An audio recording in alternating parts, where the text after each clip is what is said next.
Bismillahirrahmanirrahim. Assalamualaikum warahmatullahi wabarakatuh. Sahabat Al-Quran, Alhamdulillah kita kembali bertemu untuk belajar menimba ilmu kita mengenai makna-makna yang terkandung di dalam Al-Quran. Dan seperti biasa kita sudah bersama dengan Ustadz Zambaksyari Hasbala Taib di sini. Assalamualaikum warahmatullahi wabarakatuh, Ustadz. Waalaikumsalam warahmatullahi. Baik sahabat Al-Quran, kita sudah masuk ke episode ke-34, artinya sudah banyak ya surah yang kita bahas. Dan untuk di episode kali ini kita akan bahas mengenai surah Al-Ahzab yang tentunya seperti biasa juga akan kita bagi menjadi 3 sesi. Nah, kita di sesi yang pertama ini akan membahas beberapa poin terlebih dahulu. Di sini ada banyak sebenarnya poinnya ya sahabat Al-Quran, tapi akan coba kita lebih padatkan lagi, kita lebih ringkaskan lagi. Tapi dia langsung saja kalau begitu Ustadz, kita membahas poin yang pertama, yaitu di mana di surah Al-Ahzab ini dijelaskan mengenai tuntunan maksudnya dia bagi Nabi. Nah, tuntunan bagi Nabi yang seperti apa yang dimaksud ini, Ustaz? Baik. Bismillahirrahmanirrahim. Alhamdulillahirabbil alamin. Wassalatu wassalamu ala asyrafil anbiya'i wal mursalin wa ala alihi wa sahbihi ajma'in. Widya dan seluruh pemirsa, surah Al-Ahzab surah urutan ke-33. Kalau dilihat dari artinya, Ahzab ini artinya sekutu-sekutu. Ya. Nama surah ini tentunya merujuk kepada salah satu peristiwa penting yang terjadi di masa Rasulullah. Ada yang disebut dengan Perang Ahzab.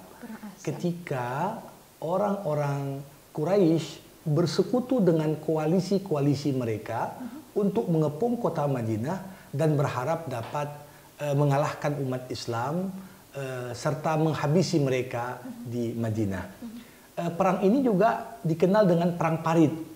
Karena waktu itu strategi yang dipilih oleh Nabi Muhammad SAW dalam rangka menghadapi serangan musuh adalah dengan cara bertahan. Dan waktu itu sahabat Nabi yang bernama Salman Al-Farisi menyampaikan pengalaman di Persia, kalau sekiranya mereka dikepung, maka untuk bertahan adalah dengan membuat parit. Nah, Nabi di sini dalam hal ini ikut serta, dan digambarkan di surah ini bagaimana saat perang berkecamuk itu ujian keimanan yang luar biasa kepada orang-orang yang beriman, ya, karena mereka di saat itu banyak juga yang goyang keimanannya. Dan di momen yang sangat genting ini, orang-orang munafik sebagaimana biasa bermain dan berperan sangat besar dalam menjatuhkan semangat juang orang-orang yang beriman. Namun yang terjadi adalah kemudian Allah turunkan pertolongannya lewat angin yang memporak-porandakan pasukan koalisi musuh. Akhirnya kemenangan berada di tangan umat Islam. Nah, peristiwa ini menjadi satu peristiwa yang penting karena Perang Ahzab ini merupakan perang di mana umat Islam pada posisi yang diserang. Setelah itu yang terjadi, umat Islam tak pernah lagi diserang, tapi justru mulai menyerang. Jadi nggak defensif lagi dia, tapi mulai ofensif. Nah, tentunya surah Al-Ahzab ini banyak sekali tuntunan-tuntunan dalam kehidupan kita.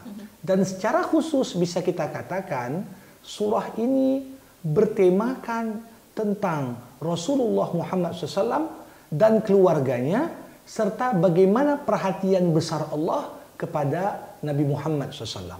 Maka tadi poin pertama sebagai pembuka surah, Allah Subhanahu wa taala di sini kan membuka, wahai Nabi, bertakwalah kau kepada Allah. Jangan kau patuhi orang-orang kafir dan orang munafik.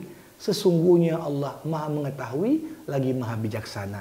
Jadi bisa dikatakan pembuka ini adalah semacam tuntunan bagi Nabi untuk senantiasa bertakwa kepada Allah. Karena sumber kekuatan orang yang beriman itu berasal dari kedekatan kita dengan Allah. Kita berpasrah dan berserah diri kepada Allah, itu yang menjadikan kita kuat. Di saat kita merasa kita nggak perlu sama Allah, disitulah awal kelemahan kita. Nah, maka di sini kenapa Allah katakan wala tuti'il kafirina wal munafikin? Ya, kadang-kadang kalau kita lihat realita di masa sekarang, kita merasa kekuatan itu kan ada pada orang di luar umat Islam. Teknologi mereka yang punya, uang yang banyak ada pada mereka, kemudian pengaruh dan lain sebagainya. Nah, di sini Allah Subhanahu wa taala mengatakan, Jangan gara-gara engkau merasa kalau tak patuh kepada mereka engkau menjadi lemah sehingga engkau meninggalkan ketakwaanmu kepada Allah. Jadi takwa adalah kunci. Nah, kemudian apa tuntunan Nabi? Yang kedua, wattabi ma yuha ilaika. Setelah bertakwa, ikutilah apa yang Allah wahyukan kepadamu. Jadi kita umat Islam ini umat ittiba. Jadi kita nggak perlu susah-susah karena sudah ada tuntunan yang jelas yang kalau kita ikuti dijamin kita nggak akan sesat. Ya. Kemudian yang terakhir watawakkal 'ala Allah. Bertawakallah kamu kepada Allah. Tawakal bukan artinya berpangku tangan atau berpasrah diri tanpa berusaha. Tawakal dalam arti yang sebenarnya adalah berikhtiar maksimal, seoptimal mungkin sesuai dengan kemampuan yang kita punya, kemudian barulah kita berdoa dan menyerahkan sisanya kepada Allah. Inilah makna tawakal yang benar. Oke, jadi sudah dijelaskan ya tuntunan bagi nabi-nabi saja dituntun oleh Allah, ada tuntunannya begitu ya Ustaznya, bagaimana lagi kita, begitu kan? Oke. Nah, selanjutnya kita akan bahas mengenai diharamkannya zihar dan tabani. Nah, zihar dan tabani ini gimana nih Ustaz? Iya. Kita tahu ketika Al-Qur'an diturunkan, Nabi Muhammad membawa syariat Islam, seperangkat aturan hukum. Syariat Islam ini kan banyak sekali membatalkan aturan hukum dan kebiasaan yang terjadi di zaman jahiliyah dulu. Salah satu kebiasaan orang Arab di zaman jahiliyah itu ada namanya zihar. Zihar ini apa? Zihar adalah ketika seorang suami, ketika dia mulai bosan kepada istrinya, dia mengatakan kepada istrinya, punggungmu seperti punggung makku. Dengan tujuan mengharamkan bagi dirinya menggauli istrinya seperti haram baginya menggauli maknya. Jadi kalau di zaman jahiliyah dulu, status wanita yang dizihar ini seperti gantung. Artinya dia tidak diceraikan sehingga memungkinkan untuk menikah dengan suami lain, tapi dia juga tidak mendapatkan hak-haknya sebagai seorang istri. Nah, pembelaan Islam kepada kaum wanita itu apa? Salah satunya Allah mengatakan ya bahwasanya ucapan zihar itu adalah omong kosong yang tidak berdampak apapun, ya. Dan Islam mengajarkan ketika seorang suami berzihar kepada istrinya, maka wajib baginya untuk membayar denda kafarat zihar. Ya. Selain itu ada yang kedua kebiasaan jahiliyah. Apa itu tabani? Tabani ini dekat dengan apa yang kita istilahkan zaman sekarang dengan adopsi anak. Kadang-kadang orang tak punya anak, lantas supaya ada yang membawa nasabnya, maka dia angkat anak orang lain. Akan tetapi yang jadi problem adalah pengangkatan anak ini dibarengi dengan penghapusan nasab anak yang sebenarnya kepada ayah kandungnya digantikan kepada ayah adopsinya. Nah, Islam tentunya dalam hal ini mendukung kita untuk mengayomi anak-anak yatim, membantu orang-orang miskin, kita biayai orang-orang miskin, kita asuh mereka. Tetapi Islam menolak kalau kemudian pengangkatan anak itu disertai dengan mengaburkan nasab si anak. Ya. Nah, jadi Allah Subhanahu wa taala mengatakan di sini ud'uhum li abaihim. Kalaupun ada yang ingin angkat anak, mengadopsi anak, tetaplah nasabkan anak itu kepada ayah kandungnya. Karena itu adalah hak si ayah, sebagaimana itu juga hak si anak. Jadi kalau kita lihat Nabi Muhammad sendiri dalam hal ini pernah punya seorang anak angkat. Bahkan di masa itu saking dekatnya Nabi dengan anak angkatnya yang bernama Zaid bin Harithah, sampai orang-orang memanggil Zaid dengan panggilan Zaid bin Muhammad. Ya, artinya Nabi mau tak mau seperti ikut serta dengan kebiasaan jahiliyah tadi, tetapi kemudian dikoreksi, ya. Bukan Nabi yang ikut, tapi orang-orang di zaman itu yang memanggil si Zaid ini dengan panggilan nama ayah angkatnya. Ya. Kemudian ayat ini turun untuk membatalkan kebiasaan itu. Oke, berarti sekarang pun tidak boleh ditiru begitu ya Ustadz ya? Jadi silahkan untuk mengasuh anak angkat ataupun mengadopsi, tapi jangan kemudian mengaburkan tadi itu ya? Iya, mengaburkan nasabnya, karena hak si anak angkat untuk tahu siapa ayah kandungnya. Jadi jangan dengan alasan masih kecil nanti saja dan lain sebagainya, di akte dan lain sebagainya dirubah semua, sehingga ini yang sering sekali menimbulkan problem ketika si anak mau menikah. Bagaimanapun juga ayah adopsi ini kan bukan walinya. Maka di sini yang kemudian melahirkan banyak problematika kalau tidak dicegah sebelumnya. Oke, siap. Nah, kita akan bahas lagi Ustadz ini mengenai dibatalkannya sistem persaudaraan yang saling mewarisi. Ini persaudaraan yang saling mewarisi maksudnya bagaimana, Ustadz? Ya, begini. Dulu kita tahu di awal Islam, Rasulullah SAW ketika membentuk masyarakat Madinah, itu kan masyarakat Madinah terdiri dari dua kelompok besar. Ada kaum muhajirin, itulah para pendatang, umat-umat Islam yang berhijrah dari Mekah ke Madinah, dan ada kaum Ansor, penduduk asli Madinah yang menyambut kedatangan muhajirin. Ini Rasulullah persaudarakan. Ketika itu, saat muhajirin dan Ansor dipersaudarakan di awal Islam, kalau ada meninggal orang muhajirin, termasuk ahli warisnya saudaranya dari Ansor. Ketika ada orang Ansor meninggal dunia, maka termasuk yang dapat warisan saudaranya dari kaum muhajirin. Nah, ketika sistem ini berjalan kurang lebih sekitar 5-6 tahun, dibatalkan kemudian. Bahwasanya kewarisan itu tidak lagi menganut sistem mempersaudarakan, tapi memang yang ada hubungan darah. Selama tidak ada hubungan darah, selama tidak ada hubungan perkawinan, selama tidak ada hubungan wala, maka tidak ada alasan seorang saling mewarisi antara yang satu dengan yang lain. Nah, ini yang dikatakan di ayat An-Nabiyyu aula bil mu'minin min anfusihim wa azwaju ummahatuhum wa ulul arham ba'duhum aula bi ba'd. Sebagian kerabat lebih berhak daripada sebagian yang lain. Artinya yang punya hubungan nasab, hubungan darah, hubungan perkawinan itu lebih berhak daripada yang sekedar dipersaudarakan atas ikatan keimanan. Dan kita akan lanjut ke sesi kedua yang tentunya juga membuat kita sangat penasaran, yaitu mengenai kisah Perang Parit dan Bani Quraizah. Nah, nih Ustadz, kalau Perang Parit, dia mungkin tidak terlalu familiar dengan ceritanya Ustadz ya. Jadi boleh Ustadz disampaikan poin-poin Perang Parit seperti apa? Tentunya Perang Parit ini kan terjadi setelah kekalahan umat Islam di perang Uhud. Kekalahan umat Islam di perang Uhud, walaupun kemudian umat Islam cepat bangkit, tapi sedikit banyak itu melahirkan semangat bagi orang-orang kafir Quraisy untuk memperkuat koalisi mereka dan kemudian ingin mengepung kota Madinah untuk membumi hanguskan umat Islam yang ada di sana. Saat itu ya memang Rasulullah juga punya koalisi dari kabilah-kabilah Arab.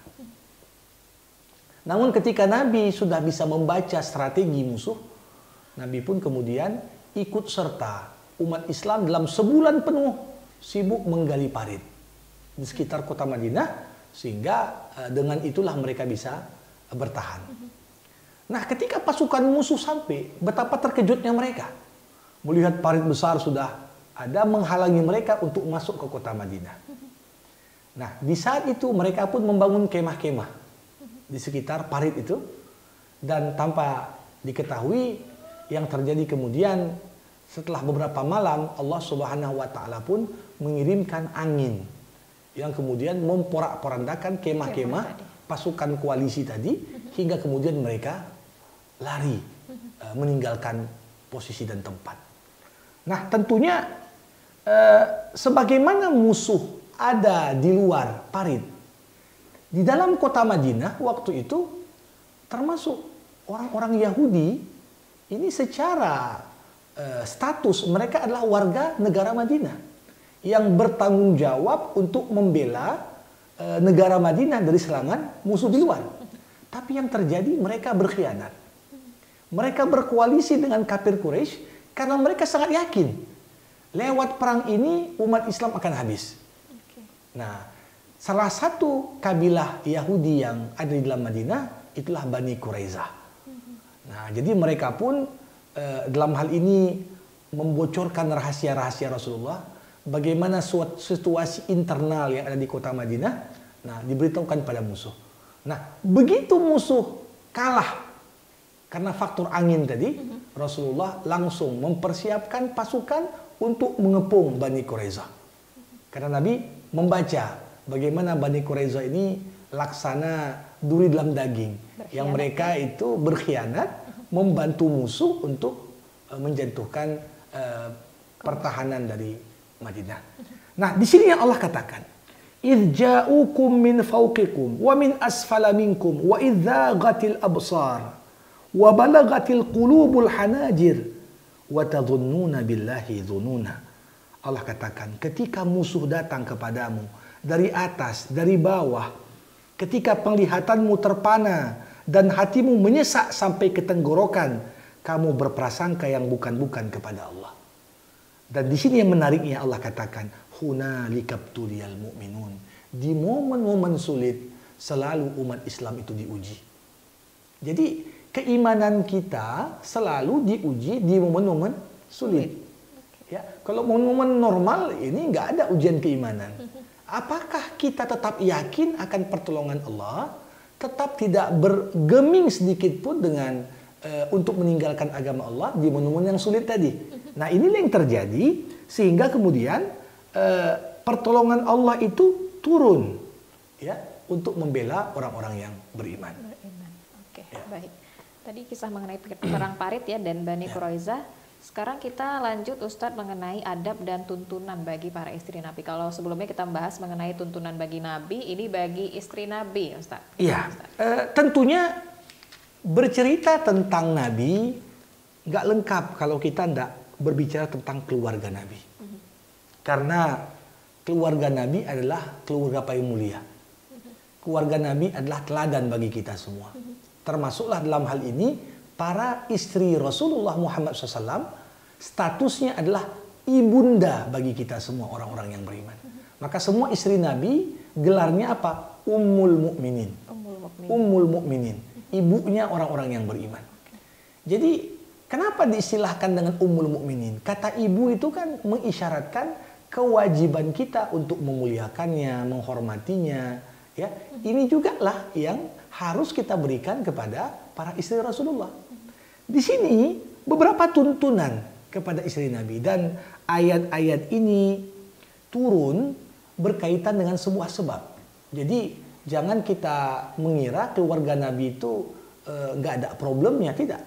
Rasulullah juga mengalami problematika rumah tangga sebagaimana keluarga kita menghadapinya. Justru lewat problematika yang dihadapi Nabi, bagaimana kemudian Nabi menyelesaikannya, itu menjadi teladan bagi kita. Coba bayangkan kalau Nabi keluarganya nggak ada problem, sedangkan keluarga kita banyak problem. Dari mana tuntunan itu? Jadi dikisahkan istri Nabi pernah suatu ketika berkoalisi. Kumpul semua istri Nabi, demonstrasi kepada Rasulullah, minta tambah nafkah. Ya, dan ini permasalahan yang apa? Apalagi zaman sekarang minyak goreng dan lain sebagainya. Mungkin juga banyak ibu-ibu yang demo kepada para suami untuk minta nafkah. Tapi jarang yang berkoalisi kayaknya Ustadz ya. Oh ya, karena sendiri aja dia. Ya, ya. Jadi istri Rasulullah datang minta tambah nafkah kepada Nabi. Ketika itu Rasulullah SAW ya agak sedikit gundah hatinya. Dipanggilnya lah Abu Bakar, dipanggilnya lah Umar, dipanggilkanlah sahabat-sahabat dekat termasuk Ali bin Abi Thalib. Ketika Rasulullah bertanya kepada Abu Bakar, Abu Bakar mengatakan, apa Aisyah termasuk yang demo Rasulullah? Biar ku marahi anakku. Ketika disampaikan kepada Umar, Umar juga seperti itu. Apakah Hafsah putriku ikut demo wahai Rasulullah? Biar ku marahi dia. Tapi ketika ditanya kepada Ali, Ali, bagaimana pendapatmu? Istriku demo semua ini, minta tambah nafkah. Ali mengatakan, Rasulullah, wanita yang pengen jadi istrimu ngantri itu. Iya. Kalau ini tak mau hidup dalam keterbatasan bersamamu, ya ceraikan saja. Banyak yang mau yang lain, kata Ali. Dan tanpa dikira, ternyata apa yang disampaikan Ali ini dibenarkan oleh ayat Al-Quran. Turunlah ayat. Ya ayuhan Nabi, wahai Nabi, katakan kepada para istri-istrimu, apabila mereka menginginkan dunia dan perhiasannya, maka kemarilah, umatti'kunna, aku berikan pada kalian harta yang banyak, wa usarrihkunna sarahan jamila. Tapi ku ceraikan kalian baik-baik. Ku kasih uang, udah. Tapi berhenti. Statusnya sebagai istri Nabi. Wa in kuntunna turidna Allah wa rasulah. Tapi kalau para istri itu lebih memilih untuk bersama Allah dan Rasulnya, wad darul akhirah, mencari akhirat, Allah katakan, fa innallaha a'adda lil muhsinati minkunna ajran azima. Allah mempersiapkan bagi orang-orang baik di antara kalian pahala yang berlipat ganda dibanding wanita yang lain. Jadi Rasulullah kalau mau jadi orang terkaya bisa. Lihat setiap kali perang ada pampasan perang itu 1/5 untuk Nabi. Kalau Nabi mau memperkaya diri bisa saja. Ya, tetapi Nabi memilih untuk hidup zuhud di dunia. Dan ini juga mau tak mau juga harus disikapi oleh para istrinya, menyesuaikan hidup mereka dengan gaya hidup Rasulullah SAW. Jadi ini yang terjadi dan akhirnya apa? Ketika ada semacam ultimatum dan ancaman seperti ini, akhirnya semua istri Nabi lebih memilih Allah dan Rasulnya, lebih memilih akhirat daripada dunia. Dan yang sangat mengejutkan, ketika Rasulullah itu wafat, semua rumah-rumah yang ditinggali oleh istri Nabi itu sudah diwakafkan Nabi, ya, dengan diizinkan istri Nabi tinggal di sana hingga mereka meninggal. Tapi begitu selesai, Nabi nggak mewariskan harta sedikit pun, karena semua sudah diwakafkan di jalan Allah Subhanahu Wa Taala. Jadi ini potret yang luar biasa. Jangan kita kira istri Nabi berarti first lady, ya ibu negara, tapi kemudian gaya hidup mereka bagaimana? Tapi justru mereka adalah teladan bagi semua wanita mukminah untuk kemudian bisa menjaga gaya hidup yang luar biasa, lebih mendahulukan akhirat. Baik, nah itu catatan bagi wanita-wanita muslimah yang sudah berkeluarga terutama ya Ustadz ya. Oke. Nah, yang membuat dia penasaran juga ini mengenai kisah Ustadz Nabi menikahi Zainab binti Jahsy. Nah, ini bagaimana ceritanya nih Ustadz? Ini Zainab merupakan mantan istri anak angkat Nabi. Mantan istri anak angkat Nabi. Jadi saya sudah menyinggung ketika kita berbicara di episode sebelumnya tentang Zaid bin Harithah, anak angkat Nabi, yang dikenal dengan nama Zaid bin Muhammad. Ketika Zaid ini sudah sampai pada usia layak nikah, Nabi menikahkan dia dengan sepupu Nabi. Dengan sepupu Nabi namanya Zainab. Nah, jadi Zainab ini bagian kerabat Rasulullah. Ya. Ternyata kehidupan keduanya tidak berjalan dengan baik. Selalu terjadi cekcok hingga pada akhirnya ya Zaid pun tidak tahan lagi, dia pun menceraikan Zainab. Tapi betapa terkejutnya Rasulullah Muhammad SAW setelah Zaid menceraikan Zainab, turun ayat memerintahkan Nabi menikahi Zainab. Dan itu di tengah masyarakat jahiliyah waktu itu sesuatu yang sangat tidak layak. Karena anak angkat kan dianggap sama seperti anak kandung. Kalau ada ayah menikahi janda anaknya, ini kan sesuatu yang jadi pergunjingan.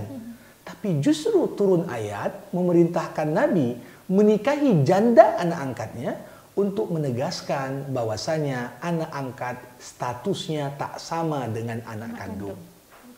Karena kalau janda anak kandung nggak boleh dinikahi oleh si ayah. Tapi janda anak angkat boleh dinikahi. Jadi ini salah satu bentuk ayat yang paling berat untuk diamalkan Nabi, tapi kemudian Rasulullah dengan keistiqomahannya tetap melaksanakan perintah Allah ini. Kisah-kisahnya luar biasa sekali ya sahabat Al-Quran, mengenai perang parit, kemudian mengenai istri-istri Nabi begitu ya Ustaz ya, dan tentunya mengenai Zainab binti Jahsy tadi sudah kita bahas ya. Langsung saja Ustadz, kita akan membahas mengenai perintah memperbanyak zikir dan tasbih. Ini sebenarnya kesannya mungkin bagi kita sepele ya Ustaz ya, tapi sebenarnya pahalanya sangat luar biasa begitu Ustaz. Tentunya berzikir ini kan bukan hanya sebab yang mendatangkan ketenangan bagi jiwa kita.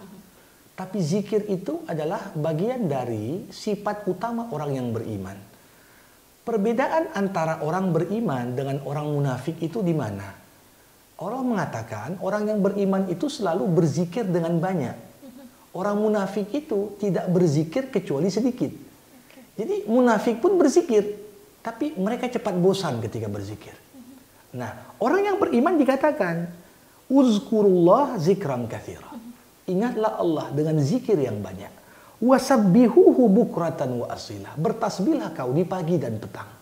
Makanya ada bacaan-bacaan yang rutin kita baca di pagi hari, di petang hari. Ya, ini menjadi benteng bagi kita, karena hakikat tasbih itu kan memuja dan memuji Allah.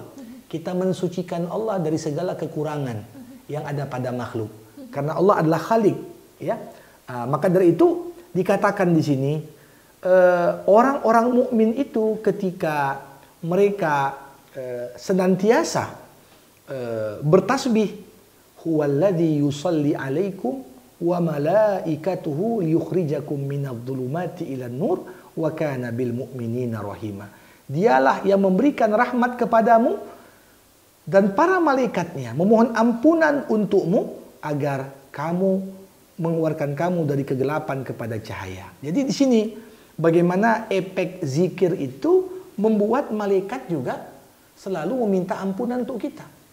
Kita berzikir kepada Allah, malaikat juga beristighfar untuk kita. Mohonkan ampunan untuk kita. Jadi ini satu hal yang saya kira cukup besar sekali efeknya kepada kita, khususnya orang-orang yang mungkin dalam konteks mengemban jabatan dan amanah yang besar. Maka perlulah menguatkan dirinya dengan bekal zikir yang cukup. Oke, kalau begitu sebenarnya ini dirutinkan juga ya Ustaz, ya, ya, ketika misalnya dalam waktu, misalnya daripada kita melamun atau melakukan kegiatan yang tidak jelas, baiknya kita berzikir begitu ya Ustaz, apalagi seperti saat ini di bulan suci Ramadan, ya kita dengan memperbanyak zikir, ya mungkin kalau baca Quran terus haus juga kan gitu. Duduk sebentar sambil mengingat Allah, berzikir, bertasbih, ini juga bagian dari cara kita mengisi tiap menit dari Ramadan ini dengan hal-hal yang berkualitas. Oke, baik. Nah, untuk selanjutnya yaitu mengenai misi Nabi dan beberapa sifatnya. Misi Nabi yang dijelaskan lagi Ustaz di sini. Ya, di sini ada ayat yang cukup populer. Wahai Nabi, kami utus engkau sebagai sahidan, sebagai seorang saksi. Nabi Muhammad itu saksi. Wa mubasyiran, pembawa kabar gembira. Wa nadhiran, membawa peringatan. Apa pengertian Nabi sebagai saksi di sini? Nanti Rasulullah akan bersaksi apakah kita sudah mengamalkan apa-apa yang dituntunkan oleh Nabi. Ya, karena nanti Allah akan bertanya, Muhammad, udah nggak kau sampaikan pada umatmu ini? Sudah ya Allah. Nanti ternyata kita belum mengamalkan apa tuntunan itu. Maka kesaksian Nabi memberatkan kita. Ya, sebagaimana kita juga menjadi saksi bagi umat-umat yang lain. Ya, orang yang beriman akan jadi saksi bagi orang yang kafir. Ya. Di sini Nabi juga sebagai pembawa kabar gembira. Quran itu banyak sekali janji Allah, kabar gembira untuk orang-orang beriman. Quran itu banyak sekali dalamnya peringatan. Peringatan untuk orang-orang kafir. Kemudian wada'iyan ilallah biiznihi. Orang yang menyeru dan mengajak kepada Allah. Jadi Rasulullah itu tugasnya hanya ngajak. Nabi Muhammad nggak punya kuasa untuk maksa. Pamannya saja yang paling dekat dengan Nabi nggak bisa paksa masuk Islam. Tapi hanya mengajak. Kemudian Nabi dikatakan di sini wasirajan munira. Rasulullah adalah cahaya yang menerangi. Nabi ketika tinggal di Mekah, Mekah itu tercerahkan dengan tuntunan yang disampaikan Rasulullah. Ketika Nabi hijrah ke Madinah, Madinah diberikan gelar Madinah Munawwarah. Madinah yang tercerahkan karena Rasulullah tinggal di situ, bahkan dikebumikan di sana. Nah, jadi Rasulullah adalah cahaya yang mencerahkan. Jadi apa kemudian misi Nabi? Berikan kabar gembira kepada orang beriman dan jangan pernah patuhi orang kafir dan munafikin. Bertawakallah kepada Allah, cukuplah Allah sebagai tempatmu untuk bersandar. Inilah perintah Allah, misi Nabi dan apa yang menjadi sifat Rasulullah yang perlu untuk ditunaikannya. Oke. Kalau mengenai beberapa kekhususan Nabi, Ustadz, Ya. kekhususan Nabi ini perlu kita pelajari juga. Ini bagaimana, Ustadz? Iya. Apa saja? Pada dasarnya kalau kita melihat ini kan hukum yang berlaku untuk Nabi berlaku juga untuk umatnya. Itu dasarnya. Tetapi ada beberapa hukum yang kadang-kadang di sini hanya berlaku untuk Rasulullah. Misalnya, pertama, Nabi dibenarkan berpoligami lebih dari 4. Sedangkan yang lain maksimal 4. Maksimal. Ya, ini kan khusus. Kemudian kekhususan Nabi, setelah Nabi wafat, tidak boleh ada satupun orang yang menikahi janda Nabi. Sedangkan kalau kita meninggal, istri kita boleh dinikahi orang lain. Kan begitu. Nah, kenapa? Kenapa janda Rasul tak boleh dinikahi? Karena status istri Nabi adalah sebagai ibu bagi orang-orang yang beriman. Berarti menikahi janda Nabi sama seperti seorang menikahi ibunya. Ya. Kemudian termasuk Rasulullah punya hukum khusus. Boleh bagi Nabi menikahi wanita yang menghibahkan dirinya untuk Nabi. Di zaman Nabi dulu banyak perempuan menghibahkan dirinya untuk Nabi. Tapi tidak semua diterima Nabi ya, Ustaz? Semuanya nggak diterima Nabi. Kan begitu kan? Semuanya kan tentunya berharap jadi istri Nabi. Tapi Nabi Muhammad juga sangat bijaksana dalam hal ini. Ya, tentunya kalau dibuka hukum yang sama untuk para lelaki zaman sekarang, banyak kali yang kepingin gitu.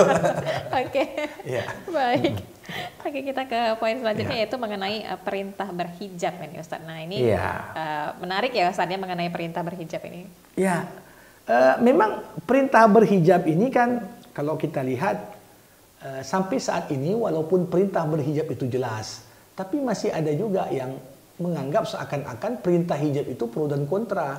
Bahkan tak jarang seorang berdalih, oh anak ustadz itu pun tak berhijab, atau anak ulama ini nggak berhijab dan lain sebagainya. Arab, tapi nggak berhijab gitu.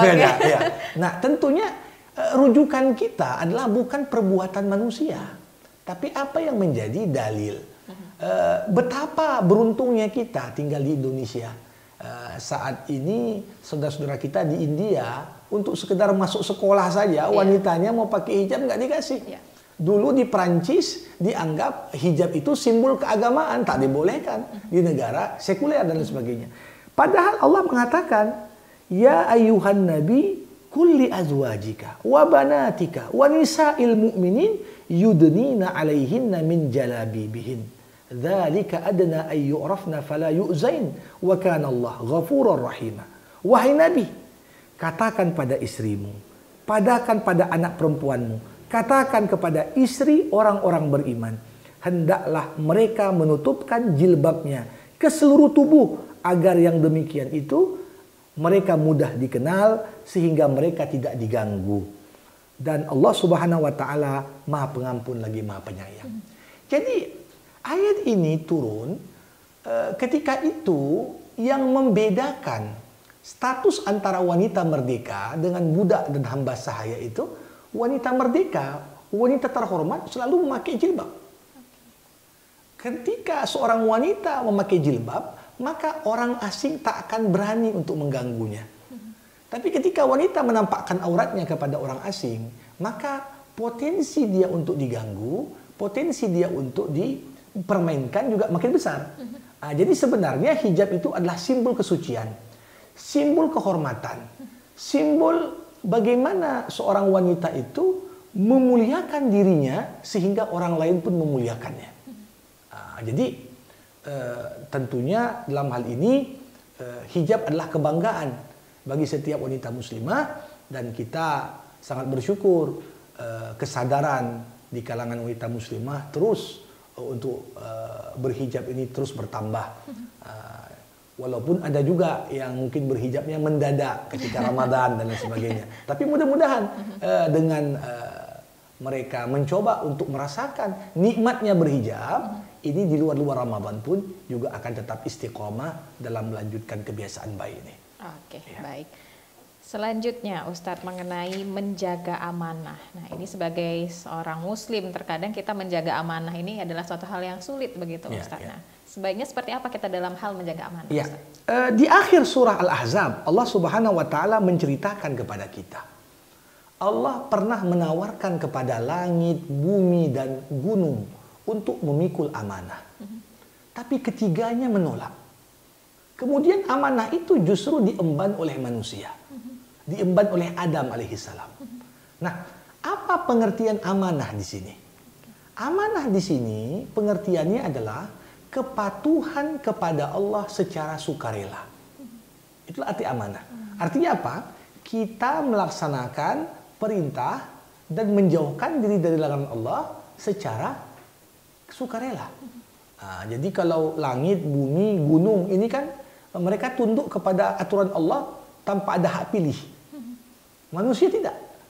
Berkumandang azan, kita boleh memilih sholat, bisa juga memilih nggak sholat. Ketika kita sholat, berarti kita jaga amanah. Karena setiap perintah Allah adalah amanah di pundak kita. Setiap kali kita meninggalkan apa yang Allah larang, berarti kita menjaga amanah. Karena itu semua adalah amanah Allah untuk kita. Nah, apa yang terjadi ketika manusia mengabaikan amanahnya? Allah katakan, innahu kana zaluman jahula. Ada dua konsekuensi ketika manusia mengabaikan amanah. Pertama, manusia akan jadi orang yang zalim. Yang kedua, manusia akan jadi orang yang bodoh. Apa arti zalim? Zalim artinya menganiaya. Ketika kita tidak mengerjakan apa yang Allah perintahkan atau melakukan apa yang Allah larang, sesungguhnya kita sedang menganiaya diri kita. Diri kita sendiri. Karena ketika kita tinggalkan yang Allah wajibkan, ada dampak buruk yang akan kita terima nanti. Ketika kita kerjakan yang apa yang Allah haramkan, ada konsekuensi akan kita pikul nanti. Yang kedua, orang yang mengabaikan amanah, ini termasuk orang yang bodoh. Kenapa? Karena kalau kita tahu apa kebaikan di balik mengemban amanah, pasti kita tidak akan tinggalkan amanah itu. Ya, orang yang mengemban amanah ini mulia di hadapan manusia dan di hadapan Allah. Makanya kenapa ada orang yang nggak mengemban amanah? Ini orang bodoh. Orang bodoh artinya apa? Orang yang tidak mengetahui apa yang terbaik untuknya.